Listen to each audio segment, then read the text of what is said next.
Hello, everyone. Welcome to our webinar at Statistics Solutions. My name is Justin D'Souza. I'm a quantitative specialist here at the company.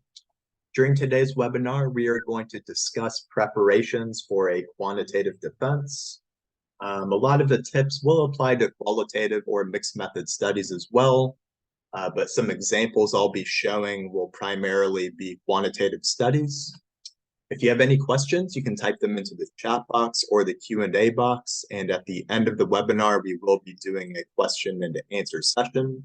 My colleague Sierra is putting some hyperlinks in the chat box as well for scheduling consultations and checking out our website for our resources. And just let us know if you have any questions, okay? We'll send everyone a copy of the webinar and the PowerPoint. First, I'll give a brief overview of the services that we provide at our company. Then we'll look at today's topic for defense preparation. We'll conclude with a summary. We'll look at a few examples of PowerPoint defenses, and then we'll conclude with a question and answer session. All right, on this slide, you can see all the different parts of the dissertation journey that we assist with. We start with topic development and go all the way through final defense preparation and journal publications. Our company has both methodologists that are quantitative and qualitative focused, and we have literature review specialists. So if you need help pinpointing your theoretical framework, finding an appropriate design for your study, pinpointing your research questions and hypotheses, finding a survey instrument that supports your study, hosting a survey for you on SurveyMonkey. We can also crunch your numbers and present an APA write-up of the findings. You just need to send us your data analysis plan and your data, and we can present the write-up for you. And then we help with the discussion, PowerPoints for both proposal and final defenses, and we can help to condense your dissertation into a journal submission. So if you have any questions about the services, you can schedule a free consultation at 727-442-4290, or you can use the hyperlinks that Sierra put in the chat. On this slide, you can view the upcoming webinar schedule, as well as recordings of the past webinars that we've done. And now we're looking at our topic for today. So the proposal and the final defense. What is the difference? Depending on what school you go to, you may have to do two defenses, or you may just have to do a final defense. The proposal defense usually involves summarizing the introduction, the lit review, and the methodology. So the primary focus is providing background on why the study is being conducted. It's usually written in future tense because the study has not actually been conducted yet. The data have not been collected at this point. You have to justify your methodology for the proposed study. Why did you select quantitative? Why did you select relational? What instruments are you administering? What is your plan for collecting data? What analyses are you going to use to address your research questions? That sort of thing. And then once you've collected your data, you write your final two chapters, you may have to do a final defense. So within the final defense, you're just incorporating the last two chapters, your results and your discussion. So a lot of the information in your proposal defense is going to be retained, but it will be condensed and shifted to past. So during the final defense, because the data have already been collected and analyzed, you're writing in past tense at this point. And instead of focusing on the literature and the methodology, the focus on the final defense is more on the results. So what do the results mean statistically? How do these findings impact your field? What are the implications? And what are recommendations for future studies? In terms of preparation, there are several things you can do to make the process a little bit easier for yourself. The first thing I would suggest is looking for a template from your school. So every school should have a PowerPoint template, and they should have instructions and guidelines. So you'll want to note if there's a minimum or a maximum slide count. What is the estimated length for the presentation? What is the format of the presentation? Do you give the entire presentation and then do question and answers at the end, or will your committee ask you questions in the middle of the process? That is possible as well. You can also look for approved examples from your committee. I think that's a great way to know the format. What are the section headings? How long is it? You can see what types of figures were included. So look for a template and an approved example from your committee.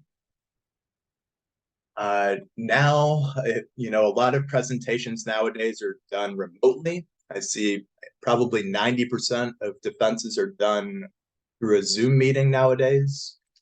So you'll want to know what method are you going to be using, because I think doing it remotely gives advantages.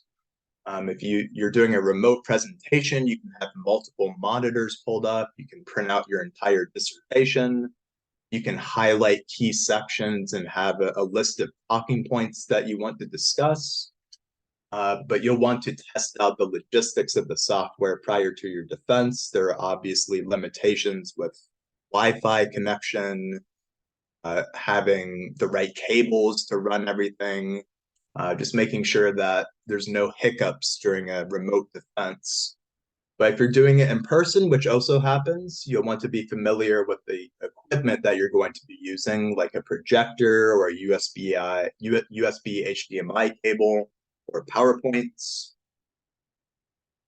All right, so this is the typical template I see for a defense. So a proposal defense will start with the problem statement and go through this bullet right here, data analysis process. And the final defense will incorporate these last two bullet points here. So you'll add the research results and then the implications summary. What do we present on the methods slides? The methods are, again, they need to be written in future tense if you're doing a proposal defense, but you want to provide your research questions and your hypotheses. You want to summarize your research design. A lot of the methods comes down to knowing definitions of terms, because you're justifying why you made decisions, and a lot of those decisions have specific terms or definitions. So you'll want to explain why you selected quantitative versus qualitative. Why did you not select mixed methods? Why did you select a correlational design versus an experimental design? Then you'll want to get into your population and your sample. Did you have any inclusion or exclusion criteria that would prevent somebody from participating? Did you administer consent forms? Who are you generalizing your findings to? Who is the greater population? And then most likely you'll need to provide a sample size estimate. And this can be done in many ways. Most often I see G-Power is used. So G-Power is a software, free software right here, that allows you to calculate the minimum sample size target for research based on what analyses you're running. But you can also use online sample size calculators for that decision. Then you'll go into the data collection process.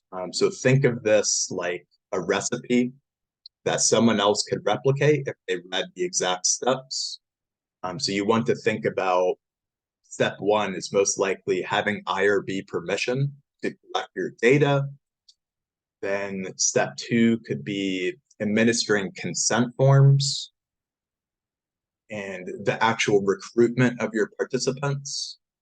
If you're posting invitations on Facebook groups or LinkedIn groups, you'll want to describe that process. And then administering consent forms and giving a demographic questionnaire potentially for gender, age, ethnicity, education level. And then you want to describe your actual survey instruments. Are they previously validated? Is it something that you created on your own? Is is something that you may be modified. If you're using archival data and not a survey instrument, you want to describe the archival data. Is it publicly accessible? Do you need permissions to use it? How has it been used in the past and prior studies? And then you want to go into your data analysis process. So going research question by research question.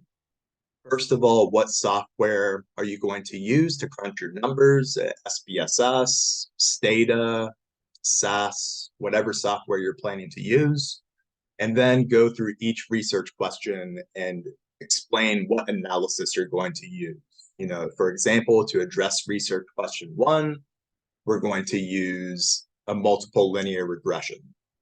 So just go through all the process, what assumptions are going to be checked, what is the hypothetical interpretation of the findings. Then what do you present on the results slide? So this is assuming you're in the final defense now. For the results, if you gave a demographic questionnaire, you can just copy and paste the entire table or figure into your presentations. A lot of students like to have narrative to accompany their explanation, a lot of bullet points, but I think figures are really useful. Whenever you can use them, figures and tables provide a very good visual aid to accompany your explanation. So I would use a lot of figures and tables if you can. Then present descriptive statistics for your variables of interest. So this could be your sample size. What is the mean of each variable? What is the standard deviation? What is the Cronbach alpha if you measured internal consistency or reliability? How does the Cronbach alpha align with previous studies? Then you want to go through what assumptions are going to be checked. This can be a very brief section about discussing assumptions like normality or checking for outliers or homogeneity of variance. Sometimes people go really into depth about assumption checking in the final defense. It's really up to you and your committee. And then you'll present the findings for each hypothesis. So try to designate 1 to 2 slides for each hypothesis and summarize the key takeaways. What was the F test value? What was the T test value? What were the mean scores between your groups? What were the beta coefficients if you're doing regressions? And the p-value is probably the most important value because that will be the determinant on if you reject or fail to reject hypotheses. So give a definitive p-value, but then you want to conclude with the statement for whether the hypothesis was supported or not supported. All right, so we can look at a couple examples here. I have a proposal defense example, and this is from GCU. We'll go through this relatively quickly because it's a lot of slides, and I won't go through the introductory content because I'm not a literature review specialist. But here we have the introduction, then it goes into the background and the gap. And also keep in mind, when you're developing the PowerPoint, you can add talking points to the bottom of your slides if you have any. So that gives you an idea of what to say verbally versus what is on the screen. So we went through background and gap. Then we get into the theory. We have a theoretical model here. Then we have the problem statement. So a lot of it is just copying and pasting verbatim, but it also depends on your school's template. The section headings might not be exactly the same. We have the research question and the hypotheses. We have the research method and design. So again, like I said, knowing definitions of terms. What does quantitative research allow you to do? What is the purpose of it? Why select it over qualitative research? What is a quasi-experimental design? How does that vary compared to a true experimental design or a correlational design? Then it's good to have a list of all the variables of interest in your study. What is the variable being measured by? Is it an independent or a dependent variable? What are the possible levels of measurement? Is it categorical or nominal? Is it interval, or is it maybe ordinal? Then you go into your population and sampling techniques. So define who your population is, who are you generalizing the findings to? Specifically, where are you targeting these people, and what is the minimum sample size requirement? We can see there's a G-power calculation done for this. Right, and some more about sampling. What is the specific sampling method that you're going to use? It could be convenience sampling, it could be random sampling, it could be snowball sampling. So just specify what approach you're planning to use. Most often it's convenience sampling for dissertations. Then go into recruitment. Are you administering flyers and posters? Are you doing recruitment online through Facebook or LinkedIn groups? What are the ethical considerations to keep in mind? Then going into instrumentation. So this person had a demographic questionnaire first. Then they gave a list of possible questions. Then this was the primary survey of interest. It was called the epoch. So give a list or give a citation for who developed it. What is the format of the questions used? Does it use a Likert scale? Does it use correct or incorrect, or maybe true and false questions? What is the range of the Likert scale, 1 to 5 in this case? How many items are on the survey? How do you score the survey? That could have been an additional bullet point here, is how do you score it? Do you take an average of all the items, or maybe a sum? And then this is quite important. The final bullet point here is that the instrument has been accepted as valid and reliable. So if you're developing your own survey, if you're developing your own questionnaire, then you might not have that reliability and validity support, which is okay. But you might have to do a pilot test on your own. Right, a little bit more about the instrumentation. So the epoch measures 5 different survey factors.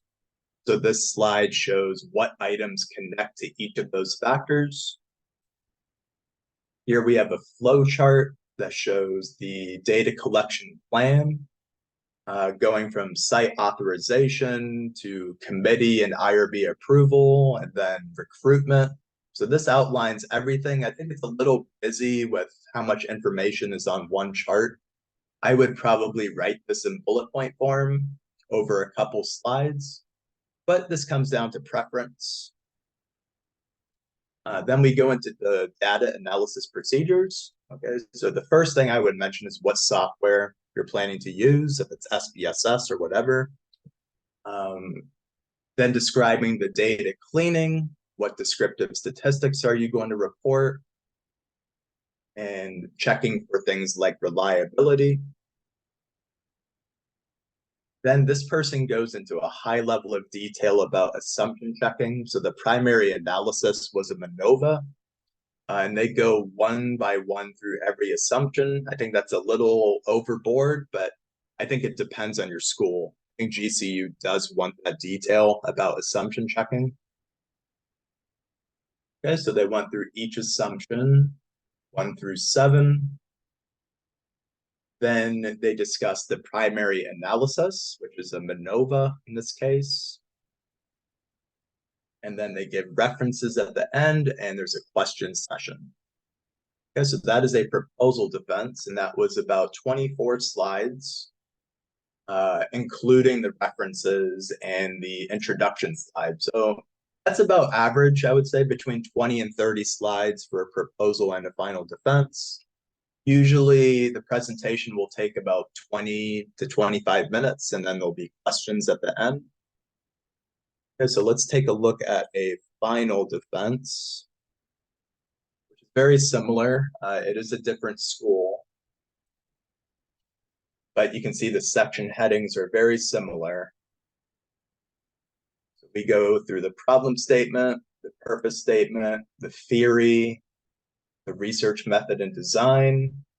So, if you keep it real simple like this and just put 3 bullet points for each component of the method and design, just have talking points, have a couple sentences to say about each of these bullet points. Then we go through the population. Then we discuss the sample. Again, we have a power analysis calculation here. The research question and hypotheses. Then the data collection process. So the previous person had that big flow chart for the data collection process. This person wrote it out in bullet point form, which I think is a little cleaner. Then the data analysis process. Then we get to the primary purpose of the final defense, which is presenting the results. All right, so like I said, use figures and tables, just copy and paste tables whenever you can, as they did here with the demographic questionnaire.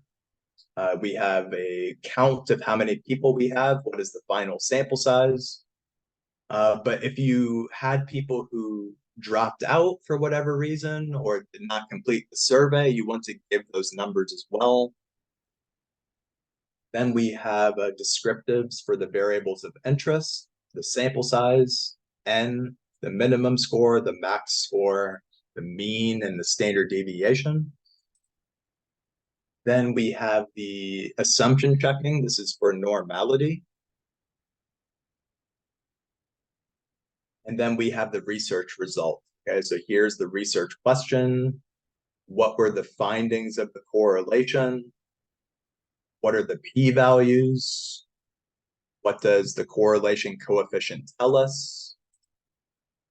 And ultimately, do we reject, fail to reject, or partially reject the hypothesis? In this case, we partially rejected the hypothesis.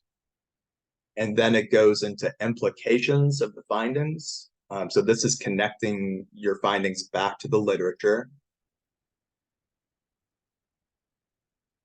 And there would also potentially be a section about future research. So what can future studies look at in relation to your study?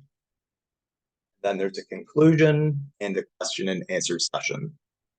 So fairly similar, the proposal and final defenses. Same type of information, you're just adding the results and the discussion piece to the final defense. So if we have any questions now, you can type them into the chat box and we'll send everyone a copy of the webinar and the PowerPoint. Have any questions about the methodology, about quantitative methods?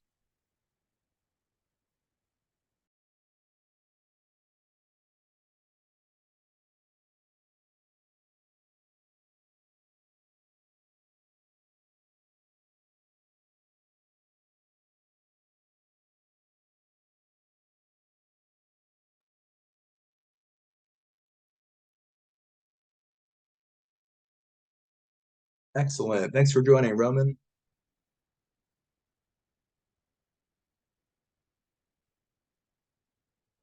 we have any questions about the defense? Hey, Simon, yes, I'm sure at some point we will be doing a qualitative defense presentation.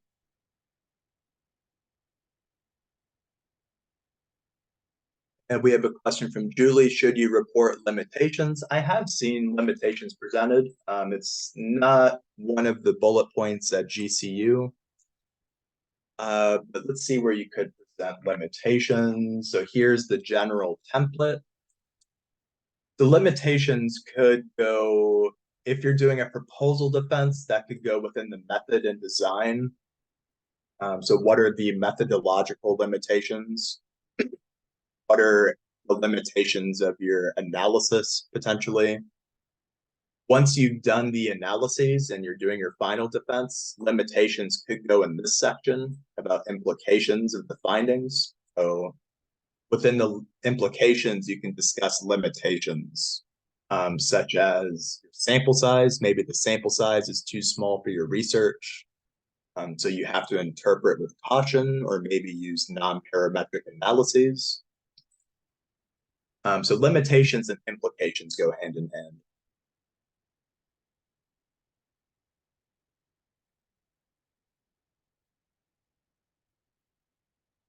All right. Thanks for the feedback, Simon.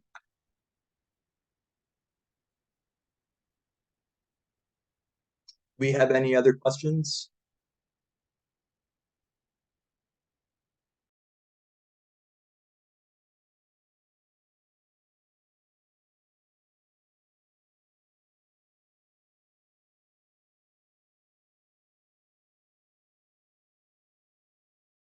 Okay. We'll send everyone a copy of the webinar and the PowerPoint and come join us for future sessions. Let us know if you have any questions and have a great day. Care.